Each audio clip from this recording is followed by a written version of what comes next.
మహాత్మా జ్యోతిరావు పూలే 199వ జయంతి సందర్భంగా ఏర్పాటు చేసే సమావేశానికి సభాధ్యక్షులు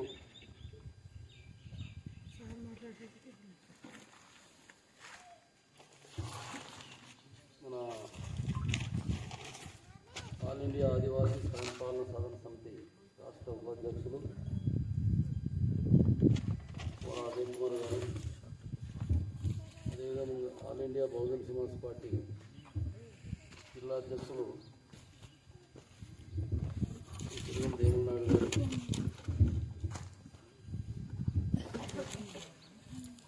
ఆదివాసీ స్వయంపాలన సాధన సమితి రాష్ట్ర కోఆర్డినేటర్ మరి మాజీ సర్పంచ్ పులిపల్లి పండన్న గారు, అదేవిధంగా కించూరు తదితర గ్రామాల నుండి ఈ సమావేశానికి మన మహాత్మునికి నివాళులు అర్పించడానికి వచ్చినటువంటి మీ అందరికీ, అదేవిధంగా మన జాతీయ ఆదివాసీ రాజ్యాంగ హక్కుల పరిరక్షణ సమితి మన అల్లూరు జిల్లా అధ్యక్షులు మల్లన్న గారు, మన రాజ్యాంగ హక్కుల పరిరక్షణ సమితి జిల్లా కార్యదర్శి రామకృష్ణ గారు, మరి వేదిక మీద ఉన్న పెద్దలందరికీ, ఈ కార్యక్రమంలో పాల్గొన్న మీ అందరికీ పేరు పేరున జయభీములు తెలియజేస్తున్నాను. మిత్రులారా, ఈరోజు దేశంలో రాష్ట్రంలో అధికారంలో ఉన్నటువంటి ప్రభుత్వాల వలన మన ఆదివాసీ ప్రాంతము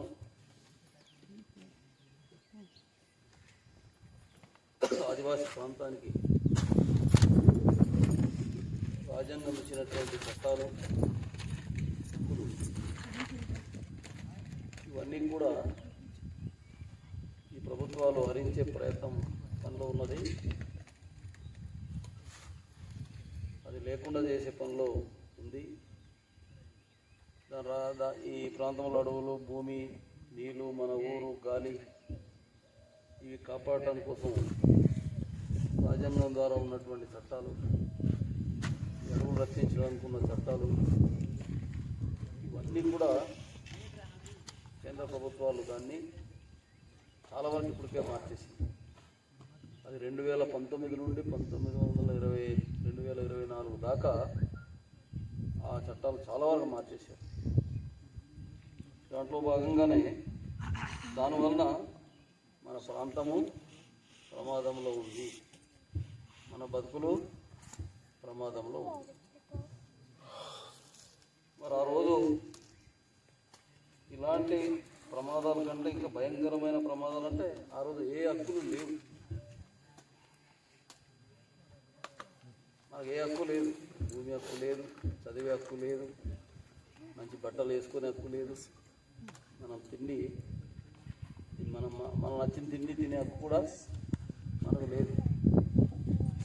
అటువంటి రోజుల్లో మొట్టమొదటిసారిగా ఆ అణిచివేతకి, ఆ అసమానతలకి వ్యతిరేకంగా తిరుగుబాటు చేసినటువంటి గొప్ప నాయకుడు ఎవరు?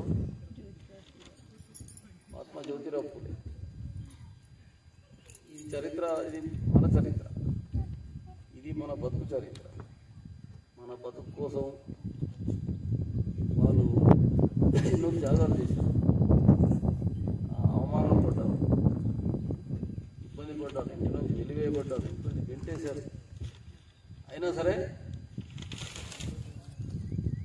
వాళ్ళు పొందిన అనుభవాలు, అవమానం కంటే, కష్టాల కంటే, ఇబ్బందుల కంటే, దుఃఖం కంటే సమస్తమైనటువంటి మెజారిటీ ప్రజలు, దేశంలో ఉన్న ప్రజలందరూ ఇబ్బందులు ఎక్కువ మంది ఇబ్బందులు పడుతున్నారు. ఎందుకు ఇబ్బందులు పడుతున్నారు? చదివే హక్కు లేదు. 100కి ఎంతమంది? అప్పుడు 100కి 90 మంది చదువు చదువుకున్న వాళ్ళు ఎంతమంది? చదివే హక్కు ఒక నూటికి ముగ్గురే, వాళ్ళే బ్రాహ్మణులే చదువుకోవాలి, వాళ్ళు మాత్రమే ఉద్యోగాలు చేయాలి, వాళ్ళకి మాత్రమే జ్ఞానం ఉండాలి, వారికి మాత్రమే తెలివితేటలు ఉండాలి. వాళ్ళు మంచి బట్టలు కట్టుకోవచ్చు, తిండి తినవచ్చు, మంచి ఇల్లు ఉండొచ్చు, భూమి ఉండొచ్చు, అన్ని ఆస్తులు వాటి. అదేవిధంగా రాజ్యాలను పరిపాలించారు, రాజులు మాత్రమే పరిపాలించారు, ఎవరు పరిపాలించడానికి వీలు. తర్వాత కోమట్లు వ్యాపారం చేయాలి, వాళ్ళే వ్యాపారం చేయాలి తప్ప మిగతా వాళ్ళు ఎవరు కూడా వ్యాపారం చేయడం వీలు. అంటే ఇక్కడ ఎంతమంది వాళ్ళు? ఇప్పుడు వాళ్ళు 3%, రాజులు ఒక 5%, అంటే 8. తర్వాత మరి వైశ్యులు, కోమట్లు వాళ్ళెంత? అంటే 3 వర్ణాలు వాళ్ళు. వీళ్ళు మొత్తం ఎంతమంది? వీళ్ళు 15% మంది, మొత్తం కలిపి 100కి 15. 100లో 15 తీసేస్తే ఎంతమంది మిగతా వాళ్ళు? 85. ఈ 85 మందిలోనే ఎవరెవరు వాళ్ళు? మన ఎస్టీలు, ఎస్సీలు, బీసీలు కిందన, అంటే మన ప్రాంతంలో కూడా ఉన్నారు బీసీలు. ఇక్కడ కొండకుమారులో బీసీలు కదా, బీసీల్లో ఉన్నారు. సర్టిఫికేట్ చేయించుకుంటూ కొందరు ఎస్టీలు, కొందరు బీసీలుగానే ఉండిపోవడం. అలాగే అటువంటి బీసీలు ఇక్కడ ఉన్నారు. ఇక్కడ బంధవీధిలో నుంచి మీరు ఎక్కువ మంది ఆ చేపలు అమ్మేవాళ్ళు, చిన్న చిన్న వ్యాపారాలు చేసుకొని బతుకుతున్నారు కదా బీసీలు. అలా కిందన వీళ్ళెంతమంది? 100కి 52% మంది. 52% అంటే దేశంలో అందరికంటే ఎక్కువ జనాభా ఉన్నటువంటి వాళ్ళు. ఆ తర్వాత ఎస్సీలు 18% మంది, మన ఎస్టీలు 7-8%. వీళ్ళందరూ క్రైస్తవులు, ముస్లింలు, వీళ్ళంతా కలిస్తే 100కి ఎంత? మొత్తం 85 నుండి 90% మంది ఎవరు? మనం. వీళ్ళు అణచివేతకు గురయ్యారు. ఏమిటి అణచివేత అంటే ఏంటి? అణచివేత అంటే ఏంటి? లెక్క గుర్తు పెట్టుకోండి అని చెప్పింది.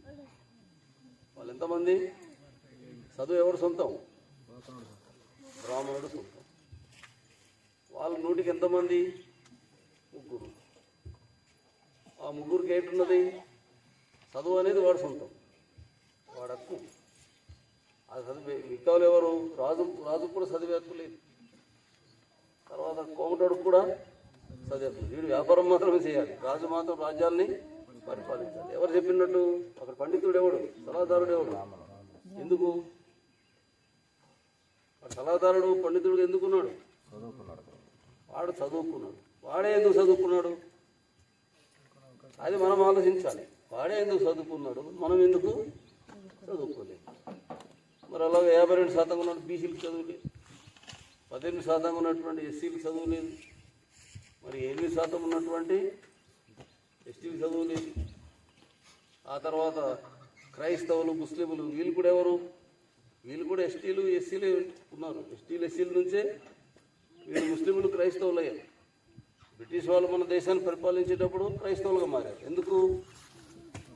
ఈ హిందూ మతంలో, ఈ బ్రాహ్మణ మతంలో అణచివేత, అసమానతలు ఉన్నాయి కాబట్టి ఇక్కడ దుఃఖం ఉంది. ఇక్కడ చదువుకునే హక్కు లేదు, చదువుకునే హక్కు లేదు, చదువుకునే సదుపాయాలు లేవు.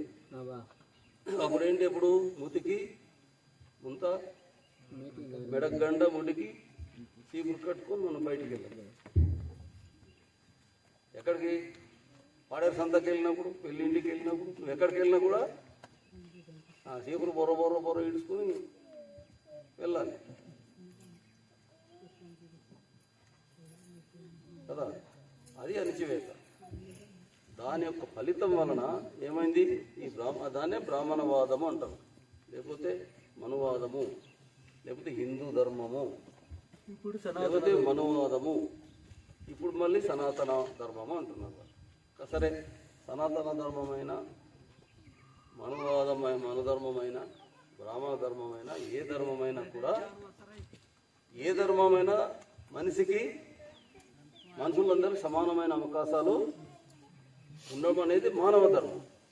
బ్రాహ్మణ ధర్మము మానవ ధర్మము లేదు. ఎందుకంటే నేను ఒక్కడే చదువుకోవాలి, నేను ఒక్కడే తెలివైనవాడుగా ఉండాలి, ఒక్కడే నేను పండితుడుగా ఉండాలి, తెలివితేటలు నాకు మాత్రమే సొంతం, నేనే మంచి బట్టలు కట్టుకోవాలి, మిగతా వాళ్ళంతా కూడా.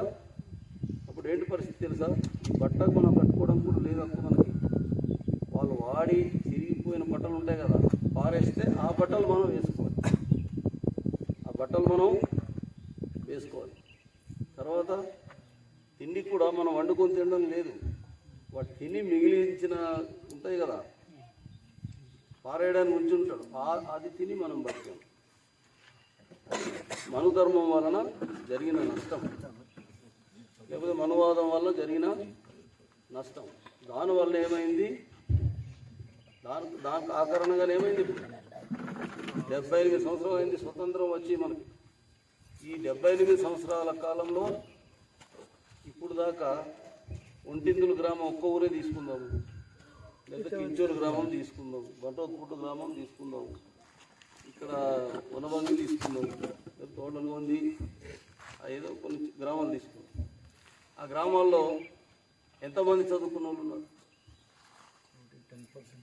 100కి ఎంతమంది చదువుకుని ఉంటారు? ఆలోచించాలి మనం. ఎందరు చదువుంటారు? ఒంటిందుల గ్రామాలు ఎంతమంది ఉన్నారు? ఎన్ని కుటుంబాలు ఉన్నాయి? ఎంతమంది చదువుకున్నారు? ఎంతమంది ఉద్యోగాలు ఉన్నారు? ఎంతమంది వ్యాపారస్తులు ఉన్నారు? ఎంతమందికి మంచి భూములు ఉన్నాయి? ఎంతమందికి మంచి తిండి ఉన్నది? ఎంతమందికి మంచి బట్ట ఉన్నది? ఎంతమంది వాళ్ళ ఆత్మగౌరవంతో బతుకుతున్నారు? అంటే ఎంతమంది? ప్రతి మనిషి ఆత్మగౌరవంతో బతకాలంటే భూమి ఉండాలి, చదువు ఉండాలి. అంటే బాపునోడికి, కోమటోడికి, రాజుకి ఏ హక్కులు అయితే ఉన్నాయో, ఏ సదుపాయాలు అయితే ఉన్నాయో అన్నీ కూడా ఎవరికి ఉండాలి? మనందరికీ. అది ప్రజాస్వామ్యం. కాబట్టి ఇప్పుడు దీని ప్రకారం చూస్తే ఈ దేశంలో ప్రజాస్వామ్యం, రాజ్యాంగం ప్రకారం ప్రజాస్వామ్యం ఉంది. ఇది ప్రజాస్వామిక దేశమే. కానీ ఈ ప్రజాస్వామ్యం అందరిది కాదు, పేరుకు మాత్రమే ప్రజాస్వామ్యం, పేరుకు మాత్రమే ప్రజాస్వామ్యం. కానీ ప్రజాస్వామ్యం అందరిది కాదు, కొందరిది. అది ఎవరిది? 3% ఉన్నటువంటి బ్రాహ్మణులకు ప్రజాస్వామ్యం ఉంది, 100కి 5 ఓట్లు ఉన్నటువంటి వైశ్యుడికి అంటే కోమటోడికి ప్రజాస్వామ్యం ఉంది. ఎందుకంటే వ్యాపారం చేసుకుని హక్కు వాడుకున్నారు కాబట్టి. తర్వాత మళ్ళీ రాజు రాజ్యాలు పరిపాలించే అధికారం వాడుతుంది. బ్రాహ్మణుడికి ఏంటంటే చదువు వాడు సొంతం, తెలివితేటలు వాడు సొంతం కాబట్టి వాడికి ప్రజాస్వామ్యం ఉంది.